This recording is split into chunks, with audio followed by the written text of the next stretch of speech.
ایک بار پھر میرے دوستو دوبارہ ایک نئی ویڈیو کے ساتھ تشریف لایا ہوں. ایک مسلم بھائی کا اعتراض ہے اور سوال بھی ہے. سوال یہ ہے کہ اس آیت کے 12ویں پارے کی شروع کی اس آیت کو پڑھ کر وہ سوال کر رہا ہے. وہ آیت یہ ہے کہ وَمَا مِن دَابَّةٍ فِي الْأَرْضِ إِلَّا عَلَى اللَّهِ رِزْقُهَا. اس مسلم بھائی کے سوال کا معاملہ یہ تھا کہ وہ حضرت سے کہہ رہے ہیں کہ جب اللہ رب العزت نے بھوکا رکھ کے پھر موت کا کیوں معاملہ رکھا, کہ مثال کے طور پر کسی ایک انسان کی موت ہوئی اور کافی دنوں بیمار پڑا رہا, بھوکا رہا, پھر موت ہوئی, تو اس کے بارے میں آپ کو خلاصہ یہ بتا دیں مختصر لفظوں میں کہ بعض اوقات انسان کا رزق متعین جتنا ہوتا ہے وہ کھا چکا ہوتا ہے اور اس کی زندگی برقرار رہتی ہے, اس لیے وہ اس موضوع پہ ہوتا ہے. جی میرا بھی ایک آیت سے متعلق سوال ہے.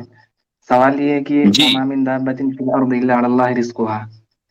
تو ہوں روزی کا مالک اللہ ہے, لیکن بہت سارے لوگ بھوکوں مر جاتے ہیں, بھوک سے جو ہے تو صحیح خودکشی کر لیتے ہیں. تو صحیح. پھر اس آیت کا پھر یہ کیا ہوگا, مطلب کیا ہوگا؟ دیکھیں ہم جب جو سوال ذہن میں آتا ہے وہ اس لیے آتا ہے اس طرح کا جو آپ کے ذہن میں آیا ہے کہ کسی بھی ایونٹ کے دو کاز پاسبل ہو سکتے ہیں یا کوئی بھی واقعہ ہوتا ہے. اردو پکی والی سمجھتے ہیں نا؟ جی جی جی بالکل بالکل. اچھا, تو کسی بھی واقعے کے دو اسباب ہوتے ہیں, ایک سبب ظاہری ہوتا ہے اور ایک سبب باطنی ہوتا ہے. جب سبب ظاہری اور باطنی میں تضاد ہو, کانٹرڈکشن ہو, تو جو سبب باطنی ہے, جو انٹرنل کاز ہے, جو ایکچوئل کاز ہے, اسی کو ترجیح دی جاتی ہے. اچھا, اب مثلا ایک آدمی کا انتقال ہوا, میں کہتا ہوں کھانا اس کے پاس پورا تھا, اس کی طبی موت آئی, وہ 80-90 سال کا تھا, اس کے پاس مال و دولت کی کوئی کمی نہیں تھی, ہنسی خوشی کی کوئی کمی نہیں تھی, زندگی بڑی پرلطف اور پربہار تھی, لیکن 90 سال 100 سال کا ہو گیا تھا تو اب اس کو جانا ہی تھا. تو وہ جو گیا وہ کیوں گیا, اور اس کو آخری عمر میں کوئی نہ کوئی بیماری ہو گئی, مثلا ہارٹ کا مسئلہ ہو گیا, کوئی کینسر ہو گیا, کیوں گیا؟ آپ یہی کہیں گے نا بھائی اس نے اپنی مدت پوری کر دی, اس کی زندگی پوری ہو گئی اس لیے چلا گیا, یا اس کے علاوہ کوئی دوسری تعویل ہے؟ یہی کہیں گے نا. لیکن جی ہاں. جو اس کی زندگی پوری ہوئی یہ اس کا سبب باطنی ہے, اور جو اس کو بیماری ہوئی, مثلا اس کو کینسر ہو گیا, اس کا ہارٹ کا مسئلہ ہو گیا بڑھاپے کی وجہ سے, یہ اس کا سبب ظاہری ہے. ہم ظاہر کو دیکھتے ہیں, باطن کو اگنور کر دیتے ہیں.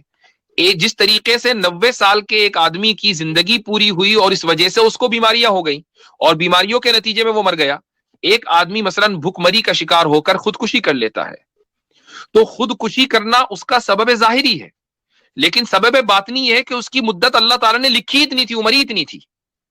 تو جب اس کی عمر ہی اتنی ہے تو اس کے بعد اس کے لیے ایک لمحہ بھی جینا ممکن نہیں ہے, اس کے لیے اس دنیا میں رزق اتارا ہی نہیں گیا. اب اس کا رزق کہیں اور ہے, جو بھی اچھا ہے یا برا ہے, تو اس کو جانا ہے اس دنیا سے.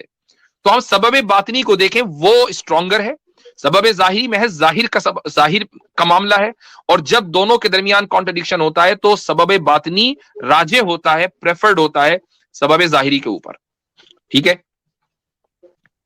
جی جی. اور وہ جو وَلَا تَقْتُلُوا أَوْلَادَكُمْ خَشْيَةَ إِمْلَاقٍ والی آیت ہے, وہ آیت اس لیے ہے کہ اللہ تعالیٰ نے یہ حکم دے دیا کہ سبب باطنی کو طے کرنا تمہارا کام نہیں ہے, یہ طے کرنا اللہ کا کام ہے.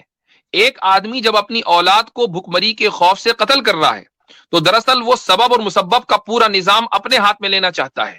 اسے کیا پتا کہ میری اولاد کے لیے اللہ تعالیٰ نے رزق لکھا ہے یا نہیں لکھا, اسے کیا پتا کہ میری اولاد کی اللہ تعالیٰ نے کتنی مدت لکھی ہے, عمر لکھی ہے, 10 سال لکھی ہے کہ 100 سال لکھی ہے. لیکن ان کو قتل کر کے دراصل وہ اللہ تعالیٰ کی اس خدائی میں شرکت کرنا چاہتا ہے جو اللہ تعالیٰ نے اپنے لیے خاص کی ہے, کہ سبب اور مسبب کا نظام اور اس کا فیصلہ کرنے والا وہ تو اللہ ہے, انسان کیسے فیصلہ کر سکتا ہے؟ اس لیے اللہ تعالیٰ نے انسان کو منع کیا ہے. جی جی. تو وہ رزق کو کہاں فٹ کریں گے کہ الا علی اللہ رزقها پہ, اللہ کے رزق ذمے رزق ہے, تو کتنا اللہ سا تعالیٰ رزق ہے, کے کیا ہے ذمے وہ؟ اس طرح رزق ہے کہ اللہ نے ایک مدت متعین کی ہر انسان کی, اور اس کی موت کا سبب متعین کیا کہ اس سبب سے مرے گا, اور اس ڈیوریشن میں اس کو جتنا ملنا ہے وہ اس کو مل کر رہے گا, اس ڈیوریشن کے بعد نہیں ملے گا, اور اس ڈیوریشن میں ملتا رہے گا. یہ رزق کو ہم اس طریقے سے فٹ کریں گے. اور یہ بھی کہہ سکتے ہیں کہ اس کی خواہش کے مطابق بھی نہیں ملے گا. رزق کا جو تقسیم ہے وہ خالص اللہ تعالیٰ نے اپنے ہاتھ میں رکھی ہے, انسان کی خواہش کے اوپر نہیں رکھی. اگر انسان کی خواہش کے اوپر رزق کی تقسیم ہوتی تو ہر ایک آدمی اس وقت امبانی اور اڈانی ہوتا. اڈانی تو خیر آج کل کوئی نہیں ہونا چاہتا, لیکن امبانی ہوتا ہے نا.